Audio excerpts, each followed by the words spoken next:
everyone, and welcome back to the Wisdom by Harry YouTube channel.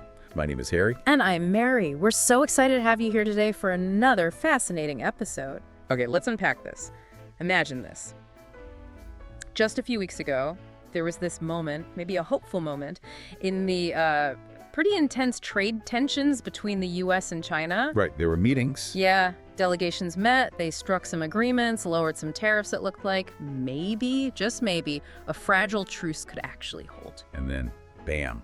Yeah. It just seemed to evaporate, almost overnight. With breathtaking speed, really. Accusations flying again, sharp warnings coming out of Beijing, and then, equally firm counterclaims from Washington. It was just such a sudden, intense shift. It definitely left a lot of people scratching their heads, probably including you listening right now. Like, what just happened? What changed so fast? Exactly. That rapid re-escalation is, I think, the most striking thing jumping out from all the source material we've been looking through. It really highlights just how sensitive, how unpredictable this whole relationship is, especially when it comes to the economy. The sheer speed of that reversal is, well, it's telling. It really is. And that's exactly why we're here. Our mission in this deep dive is to try and make sense of that whiplash for you. We've pulled together quite a stack of stuff, haven't we? We have everything from official government statements, detailed news reports, some really deep analysis from experts, and even survey data on what Americans think about all this. So the plan is to navigate this shifting landscape, really understand the specific friction points, the accusations flying from both sides. Put it in the context of the longer history, because this didn't start yesterday, and maybe explore some of the strategic thinking behind the moves. And it's so important, as you said, to look beyond just the U.S. and China.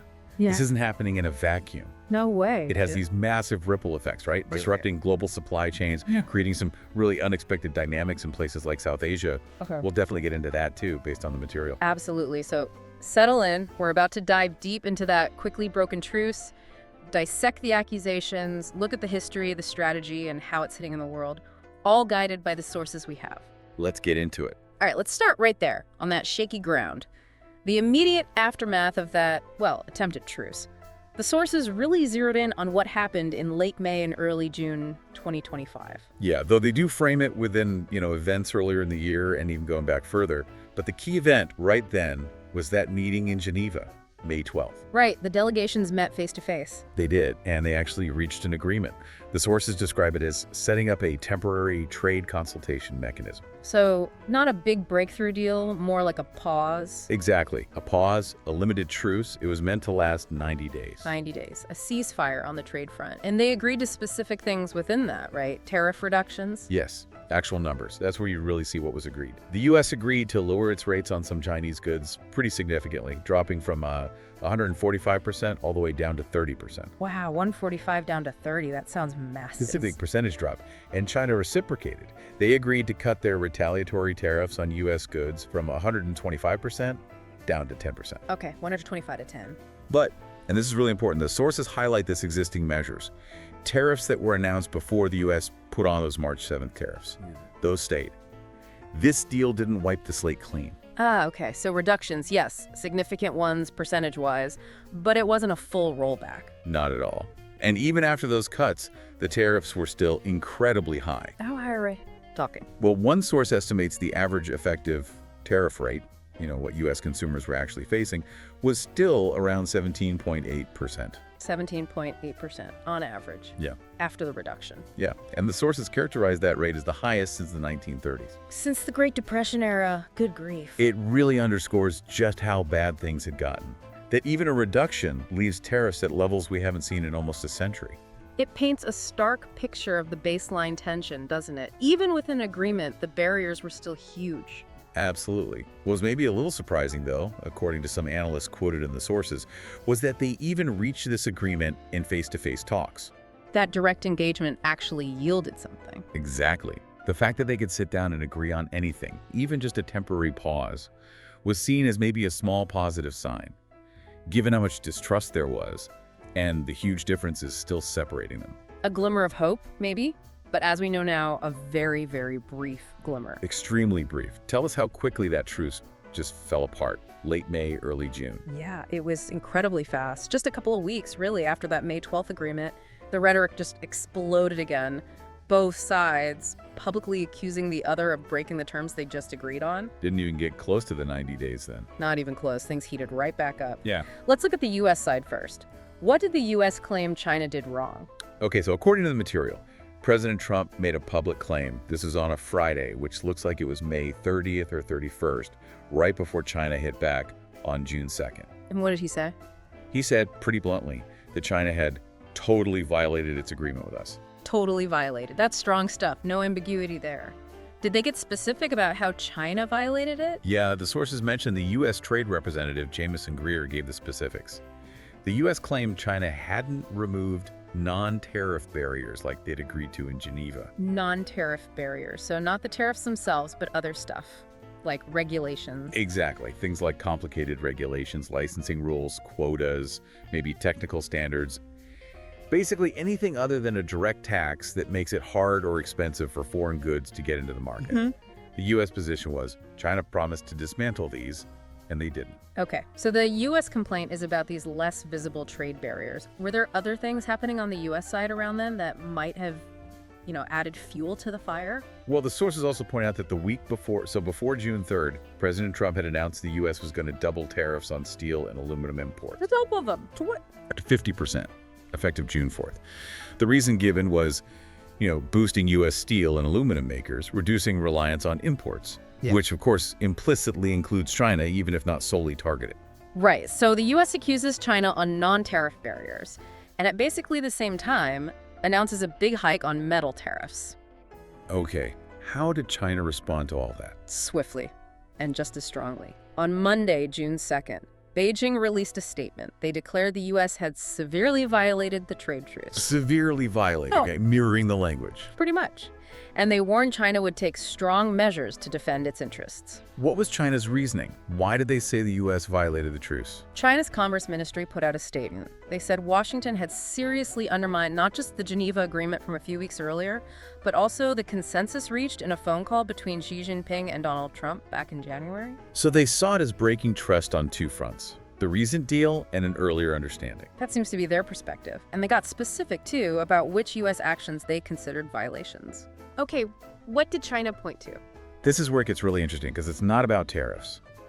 China cited the U.S. issuing new guidelines on exporting AI chips, artificial intelligence chips. The tech sector again? Definitely. They also pointed to the U.S. stopping the sale of chip design software to Chinese companies. And maybe most significantly, they mentioned the U.S. planning to revoke visas for Chinese students studying in the U.S. Student visas. Wow. The sources mentioned there are, over 275,000 Chinese students in the U.S.? Yeah, a huge number. Revoking visas would be a massive disruption, and it really goes way beyond typical trade measures, doesn't it? Absolutely. So you have China pointing at U.S. actions, restricting tech access, software, even educational exchange, while the U.S. is pointing at China not removing non-tariff barriers. It's like they're talking past each other, almost. It does seem that way. Did China say they had kept their side of the bargain? They did, explicitly. They claimed they had canceled or suspended their own retaliatory tariffs and non-tariff measures targeting the U.S. after Geneva, just like they're supposed to. So they pushed back hard on the U.S. claims. Yeah, they called the U.S. accusations bogus charges, and they urged the U.S. to, quote, meet China halfway and stick to the Geneva consensus. So within weeks, maybe 3 weeks, both sides are saying the other break the deal, but they're citing completely different reasons, different actions. Yeah. Total breakdown of trust. Pretty much. What was the immediate reaction to this, renewed war of words? Well, predictably, it set off alarm bells among experts who watch this stuff closely. The sheer speed and intensity of it all, the truce collapsing, the accusations flying it, immediately raised worries about, more stumbling blocks, more difficulty in any future talks between the world's two biggest economies. I can see why. I mean, if a temporary 90-day pause that they agreed to face-to-face falls apart that fast, what does it say about the chances of hammering out a really complex long-term deal? It really throws the fragility of the whole situation into sharp relief. There's a quote in the sources from analyst Arthur Krober. He's quite pointed. What did he say? He said these fresh hostilities show that many questions left hanging after the Geneva ceasefire still have no satisfactory answers. So the truce didn't actually resolve anything fundamental. Apparently not. And Krober also made a critical point about the U.S. side. He said U.S. trade policy objectives other than the display of raw power, are as muddled as ever. Muddled as ever. That idea that maybe the U.S. strategy lacks clear, detailed goals beyond just applying pressure. That feels like a recurring theme in some of the analysis. It does. And of course, how did the markets take this news, this return to hostility? Not well, I imagine. No, they reacted negatively right away. Wall Street fell that Monday, June 2nd, precisely because of these renewed fears of a brewing trade war. The S&P 500, the Dow, the NASDAQ, all down. A clear sign of the uncertainty hitting the economy. Yeah, the market reaction was like a barometer. It showed the fear that this wasn't just a little spat, it was maybe a return to a more confrontational phase. Yeah. Okay, so just to quickly recap this first part. We had this surprisingly brief truce from Geneva on May 12th. Big percentage cuts in tariffs, but still leaving overall levels sky high, highest in decades. That truce barely lasted weeks before both the US and China accused each other of breaking it, but pointing at different things. US non-tariff barriers, China, tech controls, software, student visas. And this rapid breakdown just underscored how fragile everything was, and it spooked the financial markets immediately. That captures it, and it sets the stage perfectly for the next piece, which is, well, the sheer confusion surrounding communication and negotiations. Exactly, because when you look across the different sources, you get this really contradictory picture about whether talks are even happening, who's saying what the real status is. It's quite baffling, actually. Tell us about that. Well, on one hand, some sources flat out report that China is denying any ongoing trade talks with the U.S. Denying them completely. Yeah, which directly contradicts statements coming from the U.S. side around the same time saying communication channels were open. Okay, so China says no talks, but U.S. officials are saying. U.S. officials are quoted in other sources saying the U.S. has approached China through multiple channels to talk about tariffs and other stuff, and that Beijing's door is supposedly open. How do you square that? China says no, U.S. says yes, the door's open. It's really hard to know what's actually happening behind closed doors, isn't it? Yeah. It creates this real fog about the state of play. And then adding another layer, you have President Trump's very public stance. What was that? One source quotes him giving just a simple, emphatic no when asked directly if he'd remove tariffs on China. Just no, very clear. Very clear. But then, and this is where it gets really weird, in another source, you see U.S. officials reportedly claiming that a deal had been struck to cut the trade deficit with China. A deal had been struck. Well, while he's saying no to removing tariffs. Exactly.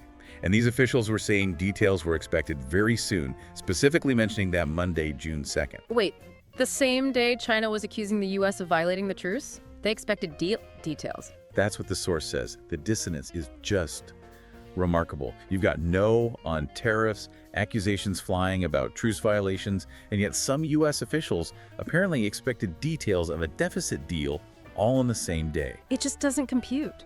It sounds like either a massive internal disconnect in the U.S. administration or maybe deliberate mixed signals or just chaos. It could be any of those, really. Or maybe just different sources picking up different pieces of information, making it hard to verify the whole picture from the outside. It makes it incredibly challenging to figure out the true state of communication based on the public record in these sources. Okay, so the immediate communication picture is a mess. But despite all that confusion and friction, were there any hints about maybe higher level talks, like between the leaders themselves? Surprisingly, yes. Even with the fresh accusations flying and the truce clearly broken, some White House officials were still suggesting that talks between President Trump and President Xi Jinping might be coming up. Seriously. Even while they're trading public barbs, the leaders might meet. That's what the sources indicate U.S. officials were flirting. For instance, Treasury Secretary Scott Bessent. He expressed confidence on Sunday, June 1st. That's the day before China's strong response came out. What did Bessent say? He said that the details of the trade dispute will be ironed out when the two presidents talk. He even added, "I believe we'll see something very soon." Very soon. Did anyone put a finer point on the timing? Yes. Kevin Hassett, the National Economic Council director, also on that Sunday, June 1st, he stated his expectation that the two leaders would talk this week. This week. And Hassett noted that both sides have expressed a willingness to talk, which again seems a bit at odds with the reports that China was denying any talks were ongoing. It really adds to the contradictory signals, doesn't it? What about China's preference on how talks should happen? Do the sources say anything about whether they wanted leader involvement early on? Yeah, there's a note on that. The sources mentioned the Chinese side reportedly prefers to get agreements and all the details hammered out at a lower, more technical level first. Only then would they involve the presidents. Ah, so they want the groundwork laid before the top leaders step in. Seems like it. Maybe a different view on process compared to the U.S. officials publicly pointing towards leader talks relatively quickly. Perhaps China felt involving leaders too soon, before the nitty-gritty was sorted, could risk a more public, dramatic failure instead of a breakthrough. That makes a certain kind of strategic sense. Iron out the details lower down before the big meeting. Okay, let's shift gears slightly. What about the official stances on the future of the overall relationship beyond the immediate talks? What's the long view being expressed, especially from the U.S. side? Treasury Secretary Bessent, again, offered a perspective on the bigger picture. He stated that neither side is interested in a decoupling. Decoupling, meaning a complete economic split, untangling everything. It's exactly. Supply chains, finance, tech flows, the works. Bessent's comments suggest that despite all the tension, at least some part of the U.S. administration wanted to avoid that kind of total economic divorce. Okay, so a stated desire to avoid decoupling. But when it came to the immediate future, like that 90-day period the Geneva Truce was supposed to cover, did Bessent lay out clear goals? A plan? No, and the sources specifically point this out. He couldn't specify clear objectives for the next 90 days in his public comment. And how did analysts interpret that? Well, it led some, like Arthur Krobergen, to reiterate their view that U.S. trade policy seemed to still be somewhat reactive, maybe lacking a detailed, proactive plan for what comes next, beyond just applying tariff pressure. So a high-level wish to avoid a full split, but maybe not a clear roadmap for the near term? That's the interpretation. Yeah. Although the sources do mention a more optimistic way to look at it. Ooh, what's that? Well, the lack of specific short-term goals could signal a shift in U.S. priorities. Maybe moving beyond just the trade deficit numbers or tariff levels. Towards what? Towards those deeper issues, like pressing harder on removing those non-tariff barriers that caused the truce to break down, or broadening talks to include more structural reforms China has historically resisted, things like better market access for U.S. firms in China, or loosening China's grip on its exchange rate. The really systemic stuff, that would be a significant change in focus, if true. It would. These are much bigger, more complex issues than just arguing over tariff percentages. Okay, now what about China's official line on the future? How is their response described? Their response is described as measured, despite the strong language they use when accusing the U.S. of violation. Chinese Vice Premier He's the one expected to lead talks if they happen. He reiterated China's standard position. They want to avoid a trade war. But crucially, he paired that with a strong statement that China is prepared to fight to the end if it has to. Wants peace, prepares for war. Sounds familiar. It's a classic stance. China also consistently hammers home what it sees as the mutually beneficial nature of the U.S.-China economic relationship. The win-win idea. Exactly. Their messaging stresses managing friction through dialogue and, importantly, through win-win cooperation, which strongly implies, that China will only really consider a trade deal if they see it as genuinely good for both sides, not just something where the U.S. dictates terms or gets everything it wants. Okay, so wrapping up this section on communication, it's undeniably messy. Contradictory statements about talks even happening, conflicting signals on leader meetings despite the friction, official stances ranging from the U.S. wanting to avoid decoupling but maybe lacking a clear plan, to China wanting dialogue but being ready for a fight if it's not mutually beneficial. Yeah, the path forward looks pretty obscured by all these mixed signals and the really deep disagreements that are clearly still there. That uncertainty really defines the situation, doesn't it? Based on these sources, it's just really hard to predict what comes next in terms of actual talks. Very hard. Right. So we've navigated the immediate drama, the broken truce, the confusing messages about talks. Now, to really get the full picture, we need to zoom out. Place this recent flare-up in context. Let's draw on the historical timeline and the analysis in the sources to understand the deeper roots and the really broad ripple effect. Absolutely. Because this conflict didn't just pop up in May 2025 out of nowhere. Definitely not. The sources, especially that timeline you mentioned, they remind us this intense phase really kicked off way back around July 2018. Under Trump's first term. Right. That's when the U.S. first started hitting China with major tariffs, citing those long-standing complaints about unfair trade practices, IP theft, forcing companies to hand over tech, all that stuff. And from there, it just escalated into that tit-for-tat cycle we watched play out for years, right? Exactly. U.S. tariffs, then immediate Chinese retaliation. More U.S. tariffs, more Chinese retaliation, plus tech restrictions, investment screening, fights at the World Trade Organization, the whole 9 yards. The sources put numbers on that, didn't they? The value of goods hit by tariffs. It did. One source, looking at the situation as of August 2020, said the U.S. had tariffs on roughly $550 billion worth of Chinese imports. $500 billion worth. Wow. Yeah. And China, in retaliation, had hit about $185 billion worth of U.S. goods. The scale is just immense. Those numbers are staggering. The timeline also flags that key moment, the Phase 1 deal. That was supposed to be a de-escalation, wasn't it? It was framed that way at the time, yes. Signed January 15, 2020. It was sort of a partial agreement, maybe similar in concept to the recent Geneva Truce, but much bigger in scope. What did it involve? Some rollbacks of existing tariffs, especially by the U.S., but the really big piece was China committing to buy a lot more U.S. stuff. How much more? An additional $200 billion worth over 2 years, compared to a 2017 baseline across different sectors: manufacturing, energy, farm goods, services. So the main goal of Phase 1 was boosting U.S. exports to China, trying to fix that trade imbalance. That was definitely a key stated goal for the U.S. But, and the sources are clear here, even Phase 1 left huge tariffs in place. About $250 billion worth of Chinese goods coming into the U.S. still faced a 25% tariff. So never a full resolution, more like hitting pause while keeping major barriers up. Exactly. It was never the end of the story. And the sources make another really critical point. These tariffs, yeah, they ramped up under Trump's first presidency, but they're not just a Trump thing. They haven't gone away. That's vital context. The sources describe using tariffs against China as basically a continuing U.S. policy. It's been upheld, even expanded, by subsequent administrations. Reflecting a kind of bipartisan agreement in the U.S. That's how it's characterized. A growing consensus across the political spectrum in the U.S. that China's trade practices need a strong, ongoing response, and tariffs are often the main tool they reach for. Okay, shifting from the history to maybe the human side, what about public opinion in the U.S.? The sources mentioned survey data from March 2025. What did that show? Right. That survey gives us a snapshot of how Americans were feeling. A key finding: Americans generally think the trade relationship benefits China more than the U.S. How many felt that way? About 46% said China benefits more. Only 10% thought the U.S. benefited more. And about a quarter said both benefit equally. Okay, so a clear perception of imbalance favoring China. But how did those same people feel about the main tool being used, tariffs? This is where it gets really interesting, especially for policymakers.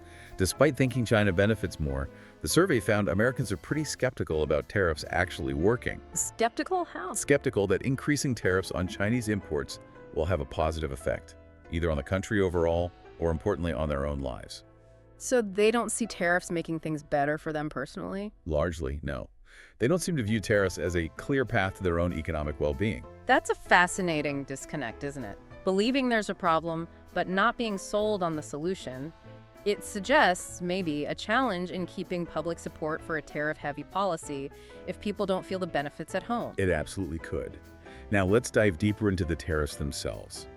The analysis in the sources frames them, especially under the Trump approach, as being way more than just economic levers for trade balance. Right. They're described as deliberate strategic instruments, serving bigger goals. Exactly. Deliberate strategic tools used for multiple policy aims: economic, foreign policy, trade policy.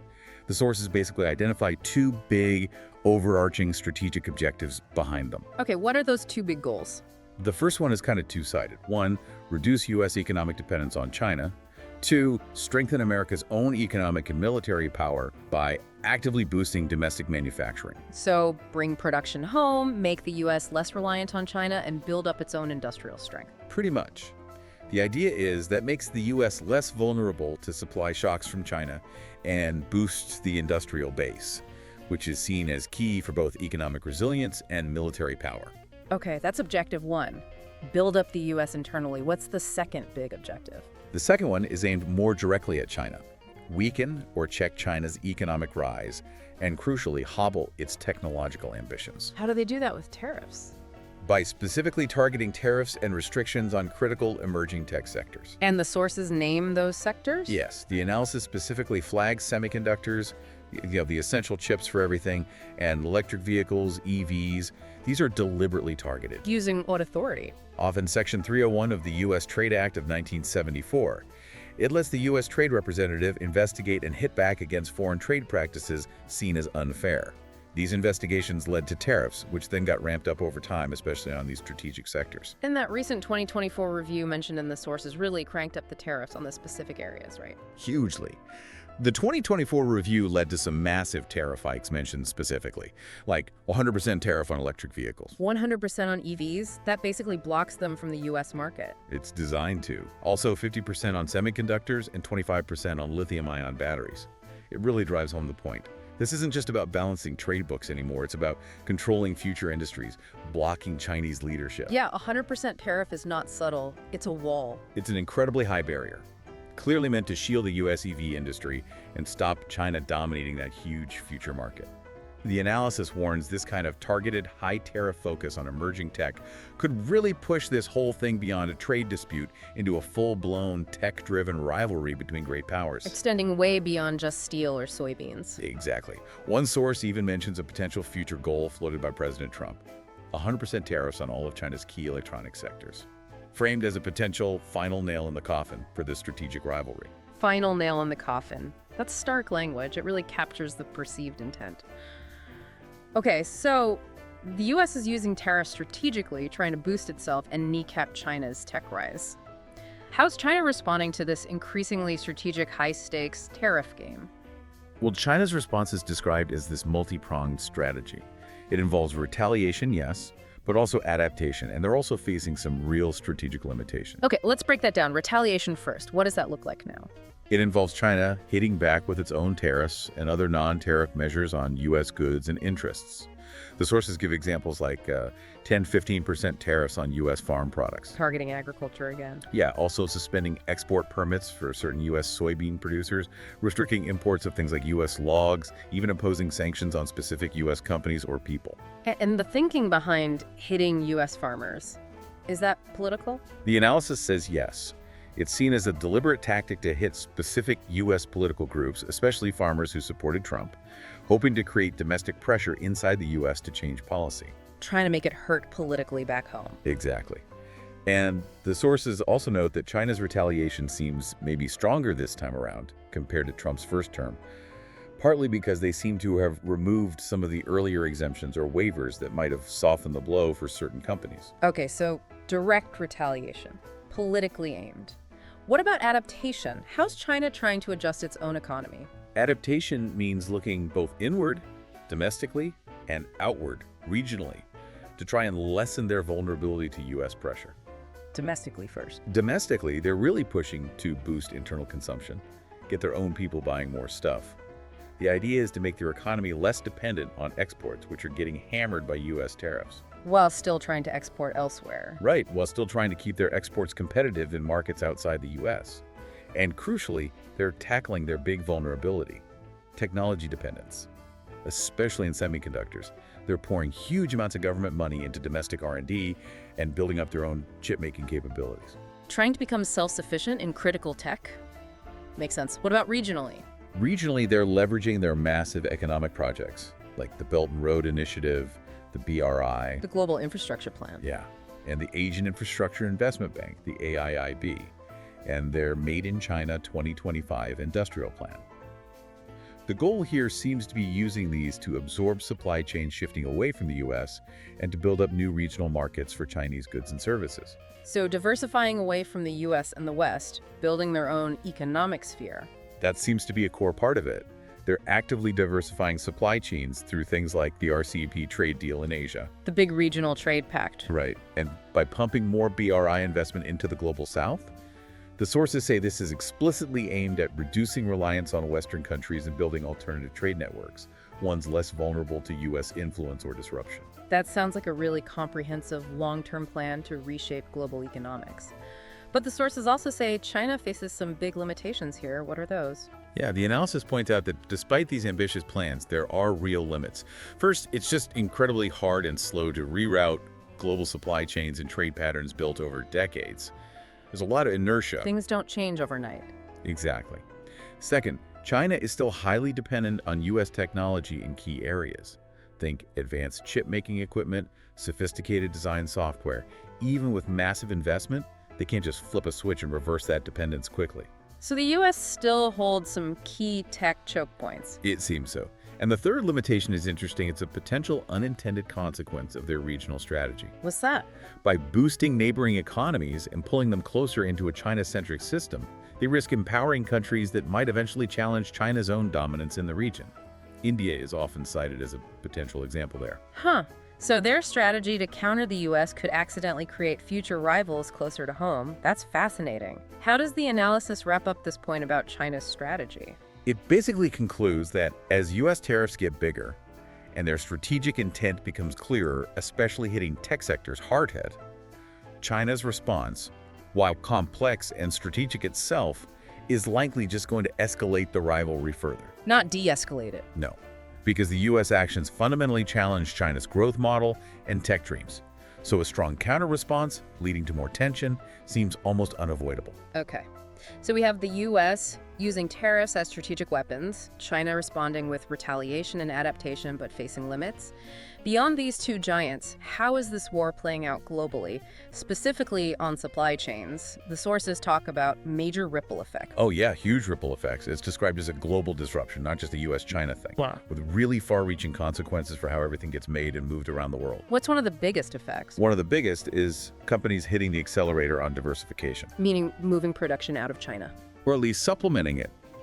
Accelerating their China Plus One strategies, consciously shifting parts of their manufacturing or sourcing away from China into other countries. Which countries are benefiting? The sources specifically mention Vietnam, India, and Mexico as major destinations for this relocated activity. So companies aren't necessarily leaving China entirely, but adding other options, hedging their bets. Exactly.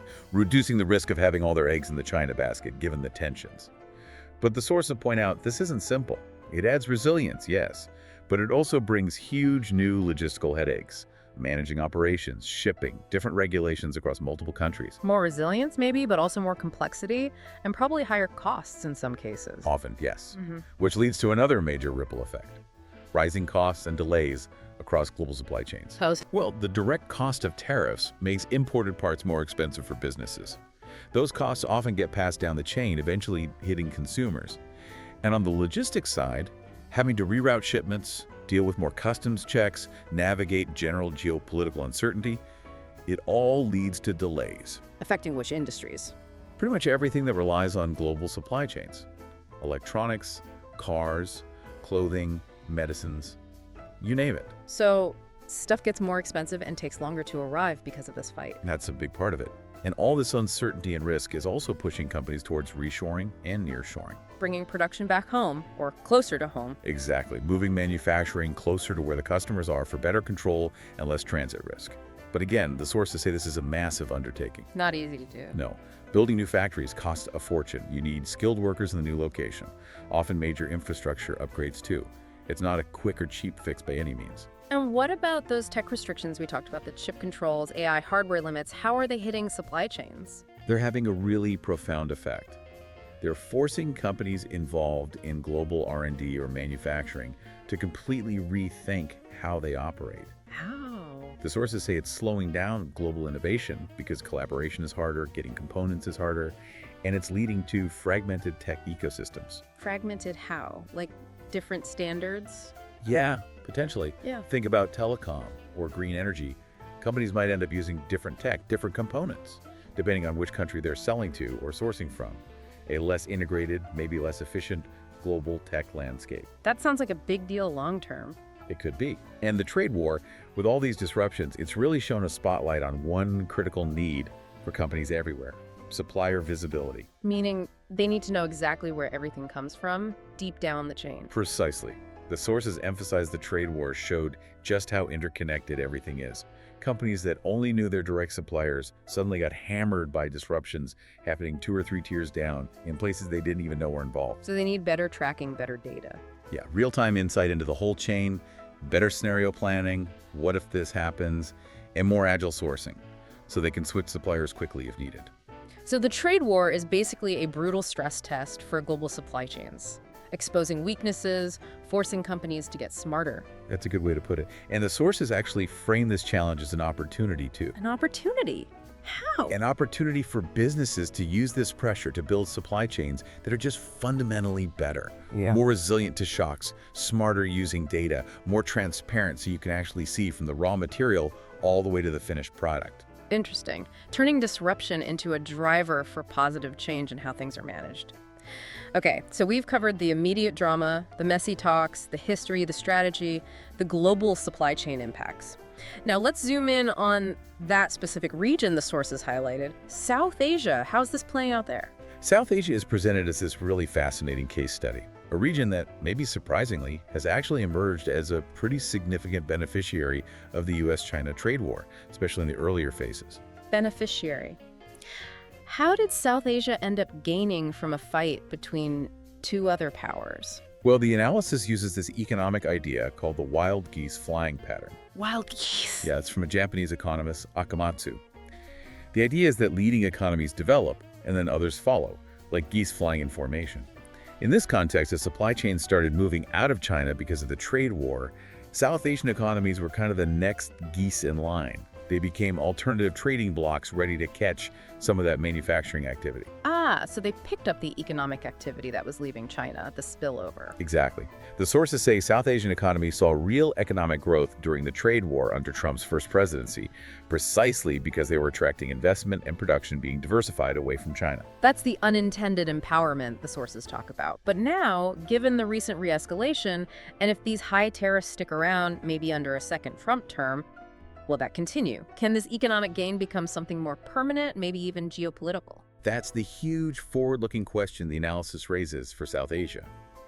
If these strategic tariffs continue, especially at high levels, the sources suggest these South Asian economies could potentially lock in long-term benefits and gain real geopolitical leverage as a result, possibly helping reshape regional, even global power dynamics. So the trade war could accidentally empower other nations and shift the balance. That's the potential. And within South Asia, the sources pinpoint India and Bangladesh as the main beneficiaries so far. India and Bangladesh, why them specifically? What did they do right?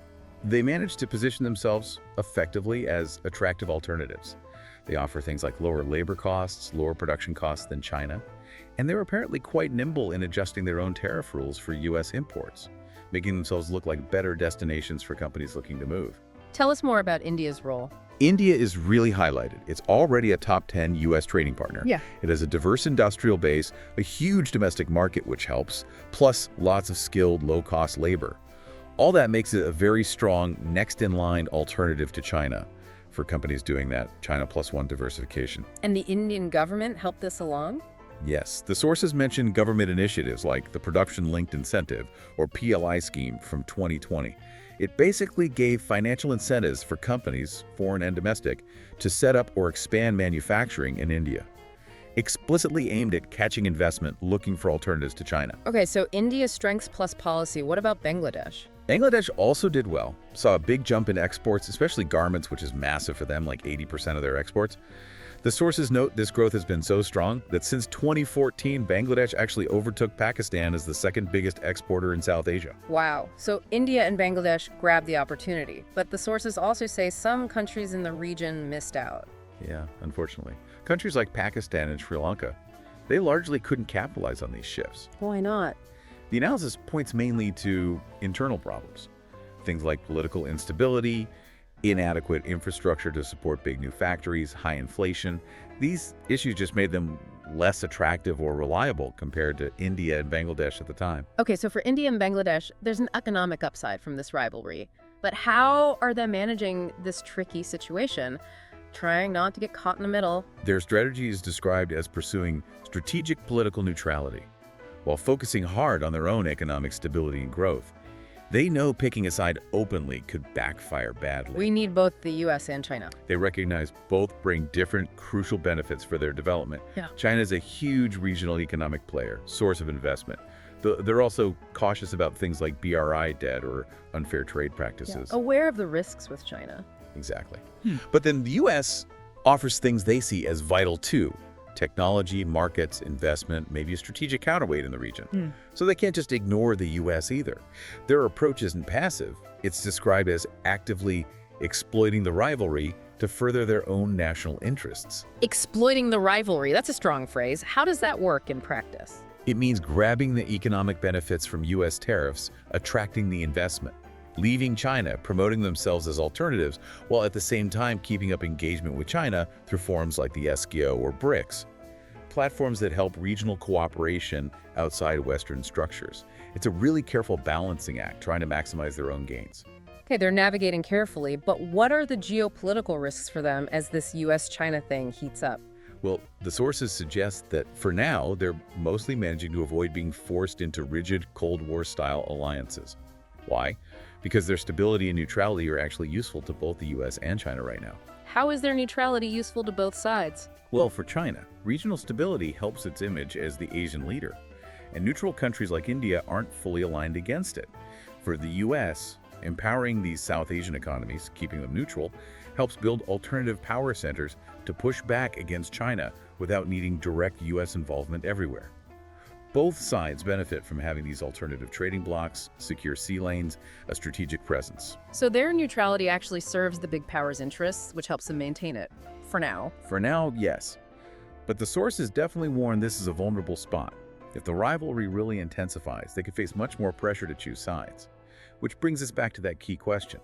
Are these economic gains just a temporary windfall? Or can they leverage this moment into a lasting shift in their global position? And what does the analysis suggest might happen near term? It suggests that if U.S. tariffs stay high, with that clear strategic goal of containing China, and China keeps pushing back strategically, the rivalry will likely get even more intense. And that continued intensification could actually further boost South Asian economies as even more companies look to diversify away from China. So the economic benefit might even grow? Potentially, yes. But, and this is but the analysis warns about a major risk. As the rivalry ramps up, it could spill over from economics into other areas, maybe even military competition. And if that happens? If that happens, the great power fight could increasingly be played out through regional powers, like proxy conflicts in the Cold War. And then South Asia's ability to stay neutral and independent gets really tested. Exactly. The danger is their economic empowerment turns into economic or political insecurity if they get caught in the crossfire of a wider, maybe militarized rivalry, or if regional powers start jostling for dominance. The opportunity is there, but they have to be incredibly strategic and careful. So what should South Asian economies focus on, according to the analysis, to handle this? Focus intensely on turning these short-term gains into long-term advantages. That means consistent policies to keep attracting investment, crucial economic reforms to make their own economies more competitive, sustained investment in infrastructure, skilled workers, and, critically, maintaining that diplomatic agility, that ability to balance the US and China, exploit the rivalry while managing the future risks if things get much hotter. Yeah, it's like walking a tightrope. You grab the opportunities created by the disruption, but you also have to build resilience against the dangers down the road. South Asia really is a fascinating microcosm of this whole thing, showing how these big power conflicts have these complex, unintended consequences, creating opportunities, but also real new risks elsewhere. It just highlights how interconnected everything is now. Economics, geopolitics, actions between Washington and Beijing ripple out and profoundly affect regions thousands of miles away. We have covered a massive amount of ground here. We started with that rapid, really dramatic breakdown of the recent US-China trade truce. The specific arguments, the accusations flying just weeks after the deal, really showing the lack of trust. And then exploring that really confusing communication landscape around future talks, all those contradictory signals adding so much uncertainty. Then we zoomed out, looked at the history going back to 2018, analyzed how tariffs became these strategic weapons, not just economic tools, targeting key tech like semiconductors and EVs. Right, and we examined China's complex response, the retaliation, the adaptation through things like BRI and RCEP, but also the limitations they face, especially in technology. And finally, we tracked the huge ripple effects on global supply chains, diversification, costs, delays, the need for more visibility. And we saw how that plays out regionally in South Asia with the unexpected rise and tricky navigation by countries like India and Bangladesh. Yeah, the material makes it crystal clear this isn't static. It's incredibly dynamic, deep historical roots, but consequences reshaping the global economy and political map right now in real time.